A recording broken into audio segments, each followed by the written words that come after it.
बॉलीवुड के मशहूर अभिनेता ऋषि कपूर आज मुंबई के एचएन रिलायंस हॉस्पिटल में उनका निधन हो गया। पिछले कुछ दिनों से उनकी तबीयत खराब चल रही थी, जिसकी वजह से कल रात अस्पताल में भर्ती कराए गए थे। इस खबर के बाद बॉलीवुड में शोक की लहर दौड़ गई है। कोरोना का संक्रमण लगातार बढ़ रहा है। इससे संक्रमित लोगों की संख्या दुनिया में बढ़कर 32 लाख से ज्यादा हो गई। दुनिया में कोरोना वायरस ने अब तक 2,28,000 से ज्यादा लोगों की जान ली है। वहीं अमेरिका में पिछले 24 घंटों में करीब 2400 लोगों ने दम तोड़ डाला है।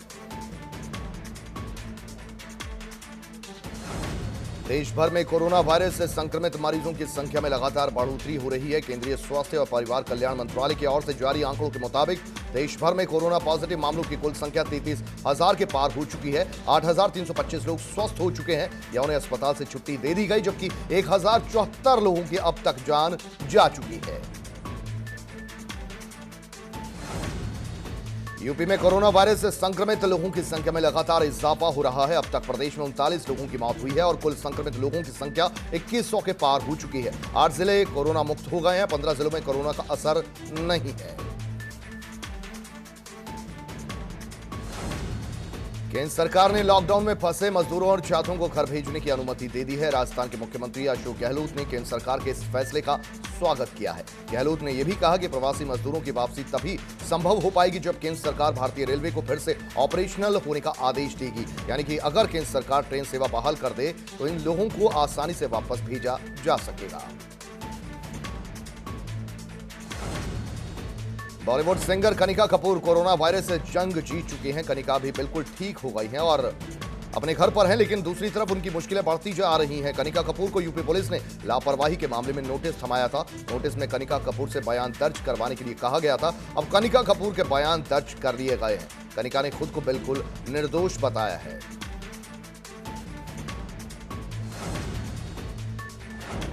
अमेरिकी राष्ट्रपति डोनाल्ड ट्रंप के ऑफिस ने पीएम नरेंद्र मोदी और राष्ट्रपति रामनाथ कोविंद को अनफॉलो किया तो कांग्रेस सांसद राहुल गांधी ने कहा कि यह अमेरिका का निराश करने वाला कदम है। राहुल गांधी ने कहा कि व्हाइट हाउस द्वारा पीएम और राष्ट्रपति को अनफॉलो करने से वो निराश हैं। उन्होंने कहा कि विदेश मंत्रालय इस मामले का संज्ञान ले।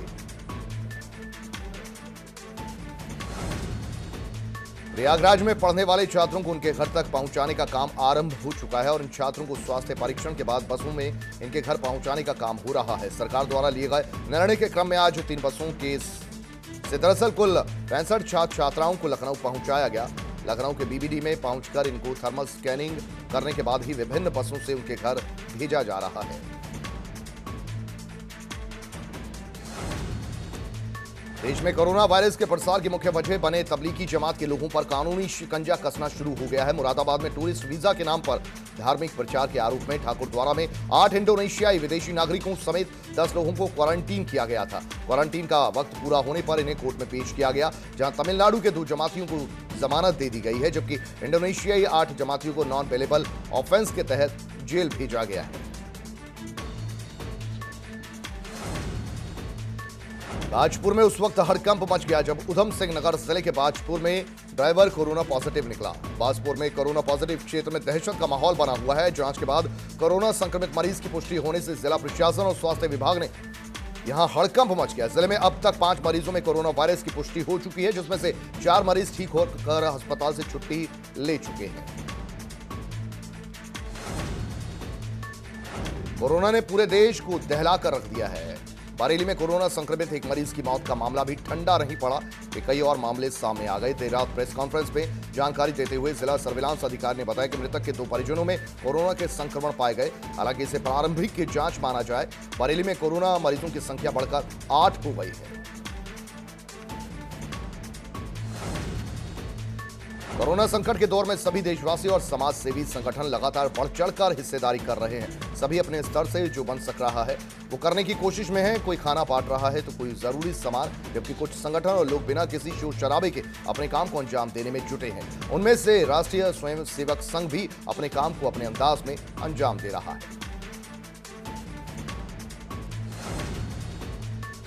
कानपुर जिले के चकेरी थाना अंतर्गत एक लड़के और लड़के ने शादी का भी निर्णय कर लिया। दोनों बालिग भी हैं, लेकिन परिजनों की नाराजगी के चलते शादी नहीं कर पा रहे थे, जिसकी वजह से लड़का लड़की के बाद वो भागने की कोशिश में थे, जिस पर परिजनों ने हंगामा काटा मामला इंचार्ज के पास पहुंचा तो इंचार्ज विजय कुमार शुक्ला ने दोनों पक्षों को समझाते हुए प्रेमी युगल की थाने में ही शादी करा दी। पुलिस के इस काम की लोग सराहना कर रहे हैं।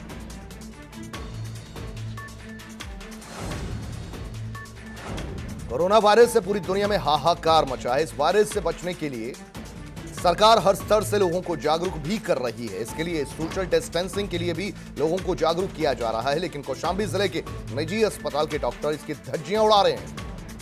निजी अस्पताल के डॉक्टरों की बैठक में सोशल डिस्टेंसिंग का बिल्कुल भी ख्याल नहीं रखा गया।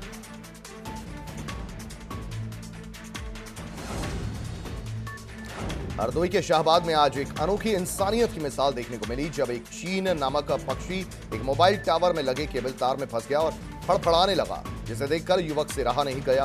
वो अपनी जान की परवाह न करते हुए उस ऊंचे टावर पर चढ़ गया और कड़ी मशक्कत के बाद पक्षी की जान बचाई और उसे हवा में उड़ने के लिए आजाद कर दिया। वहीं इस युवक की हिम्मत को लोग तारीफ कर रहे हैं।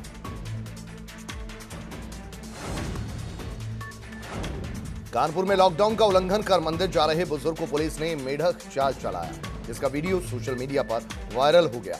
वहीं वीडियो सामने आने के बाद पुलिस विभाग में हड़कंप मच गया। इस मामले में एसपी वेस्ट ने मामले में जांच के जरूरी आदेश दिए। बताया जा रहा है कि पनकी थाना अध्यक्ष ने बुजुर्ग को मेंढक की चाल चलने की सजा दी थी।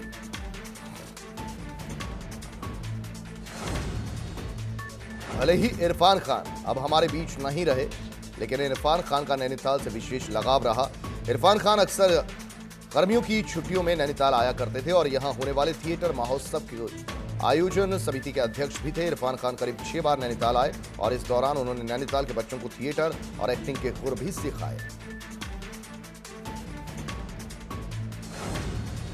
जहां देश के कोने कोने में मजदूर फंसे हुए हैं और मजदूरों का पलायन भी नहीं रुक रहा, तो वहीं उधम सिंह नगर के बासपुर में रहने वाले 23 मजदूर हरियाणा में फंसे पड़े हैं, जिन्होंने एक वीडियो बनाकर दरअसल परिवहन मंत्री यशपाल आर्य से मदद मांगी है।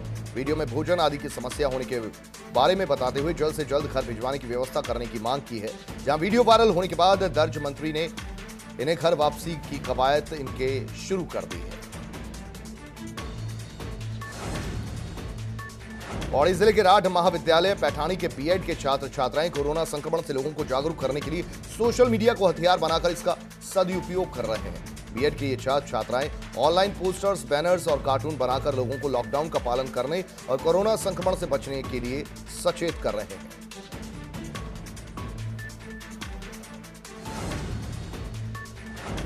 प्रदेश कांग्रेस अध्यक्ष प्रीतम सिंह के नेतृत्व में पार्टी का प्रतिनिधिमंडल मुख्यमंत्री त्रिवेंद्र सिंह रावत से मिले बगैर उनके आवास से वापस लौट गया। प्रतिनिधिमंडल में शामिल सभी सदस्यों की बजाय महज 4 लोगों को मुख्यमंत्री से मिलने की अनुमति से खफा होकर प्रतिनिधिमंडल ने यह कदम उठाया। दूसरे राज्यों में फंसे प्रवासी उत्तराखंडियों की दिक्कतों के समाधान समेत कई मांगों को लेकर प्रदेश कांग्रेस कमेटी की ओर से बुधवार शाम 5 बजे मुख्यमंत्री से मुलाकात का समय लिया गया था।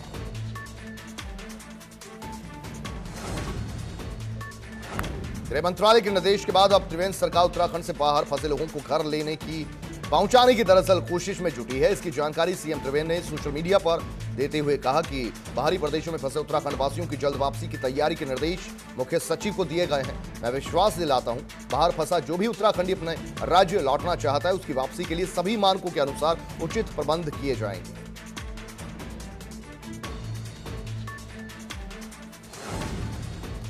मिर्जापुर के एक साधु भूखे जानवरों के लिए मसीहा बन गए। लॉकडाउन की वजह से जानवर भूखे प्यासे नजर आ रहे थे, तो वहीं साधु सभी जानवरों को अपने हाथों से खीरा, केला, चना और बिस्किट बारी बारी से अपने हाथों से खिलाते हैं।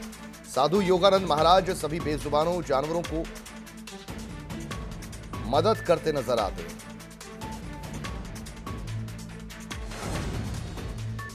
सहारनपुर कोरोना वायरस के बढ़ते प्रकोप के चलते आज एक भाई बहन ने अपनी गुल्लक तोड़कर पीएम केयर फंड में 2000 रुपए जमा किए। आपको बता दें कि थाना मंडी क्षेत्र के सम्राट विक्रम कॉलोनी के रहने वाले हैं दोनों भाई बहन।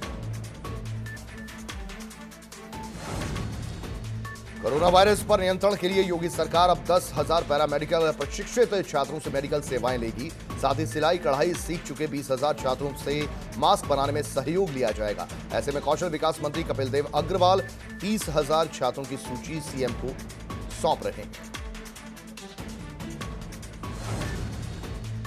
लॉकडाउन का सीधा असर किसानों व्यापारियों पर पड़ रहा है। लॉकडाउन के चलते रामनगर के पहाड़ी क्षेत्रों के किसानों का जीवन यापन अधर में लटका हुआ है। रामनगर में फूलों की खेती किसानों के लिए एक बड़ा स्रोत है। फूलों की खेती करने वाले किसान आज बर्बादी की कगार पर खड़े हैं। लॉकडाउन के चलते मठ मंदिर शादी समारोह सभी बंद पड़े हैं, जिससे फूलों का कारोबार ठप सा हो गया है। फूलों के कारोबार न होने से किसान अपने ही फूलों को अब जलाकर नष्ट करने को मजबूर है। लॉकडाउन के चलते सभी लोग अपने घरों में हैं। प्रशासन भी लोगों को घरों में रहने की अपील कर रहा है। लोगों का बिजनेस बंद है, लेकिन इस लॉकडाउन की मार सबसे ज्यादा मिट्टी के बर्तन बनाने वाले कुम्हारों पर पड़ी है।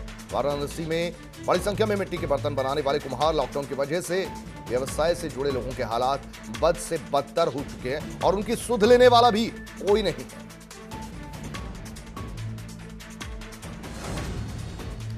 रायबरेली जिले के भदोखर थाना क्षेत्र के मुलिया मऊ में स्थित कर्म योगी डिग्री कॉलेज में क्वारंटीन सेंटर बनाने को लेकर गांव वालों में आक्रोश देखने को मिला। बताया जा रहा है कि इस मामले में विवाद के बाद गांव वालों ने कर्मचारियों के साथ गाली गलौज भी किया है। फिलहाल क्वारंटीन सेंटर में कई थानों की पुलिस तैनात की गई है।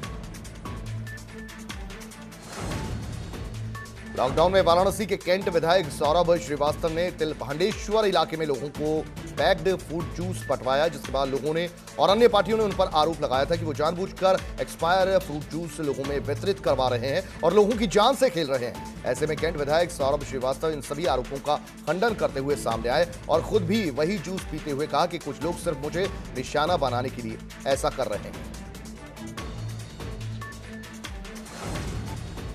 कोरोना वायरस से निपटने के लिए आईआईटी कानपुर ने एक ऐसी तकनीक विकसित की है जिसके जरिए सब्जी और दूसरे बाहरी सामानों को सैनिटाइज किया जा सकेगा। दरअसल आईआईटी कानपुर के मैकेनिकल इंजीनियरिंग विभाग के विशेषज्ञों ने एक अल्ट्रावायलेट चैम्बर तैयार किया, जिसमें सब्जियों के साथ साथ बाहर से लाए गए छोटे मोटे सामानों को सैनिटाइज किया जा सकेगा। दरअसल मशीन से निकलने वाली अल्ट्रावायलेट किरणें कुछ ही मिनटों में किसी भी तरह के वायरस को मार देती है।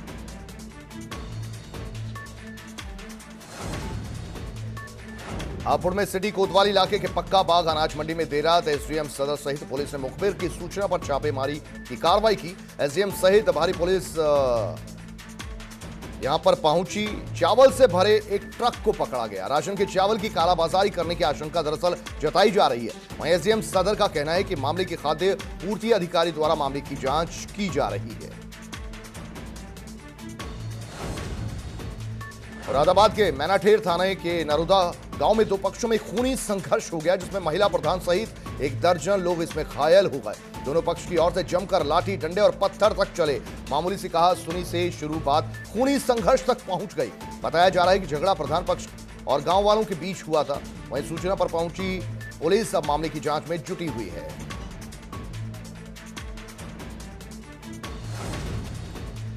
अमेठी में मामूली बात को लेकर दो पक्षों में जमकर लाठी डंडे हथियार तक चल गए, जिसके चलते आधा दर्जन लोग घायल हो गए और गंभीर रूप से घायल हुई एक महिला को इलाज के लिए ट्रॉमा सेंटर रेफर किया गया।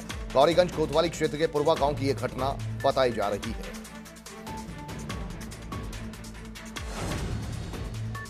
अलीगढ़ में मानवता को शर्मसार करने वाली घटना सामने आई, जहां एमएस हॉस्पिटल के मेडिकल डस्ट में 80 वर्षीय बुजुर्ग में ये निवस्त्र पड़ा वहां मिला। सामाजिक संगठन वहां खाना बांटकर लौट रहे थे। उसी वक्त बुजुर्ग की चीखने चिल्लाने की आवाजें सुनाई दी। तुरंत सूचना एमएस हॉस्पिटल के सीएमएस को दी गई, लेकिन घंटों तक हॉस्पिटल का कोई स्टाफ वहां नहीं पहुंचा। वीडियो वायरल होने के बाद डीएम ने मामले का संज्ञान लिया। एसीएम ने मामले में जांच के आदेश दिए हैं।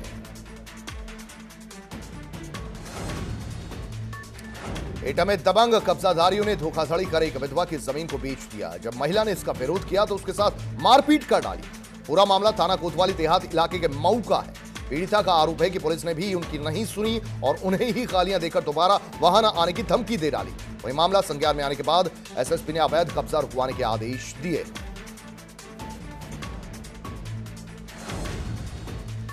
बहराइच के थाना विश्वेश्वरगंज से एक अजीबोगरीब मामला सामने आया, जहां एक युवक को जहरीले सांप ने डस लिया था, जिसके बाद हड़कंप मचा और इसके बाद परिजनों ने जिंदा सांप को डब्बे में बंद कर लिया और युवक के साथ सांप को भी अस्पताल ले गए। जिंदा सांप को देख अस्पताल प्रशासन के होश उड़ गए।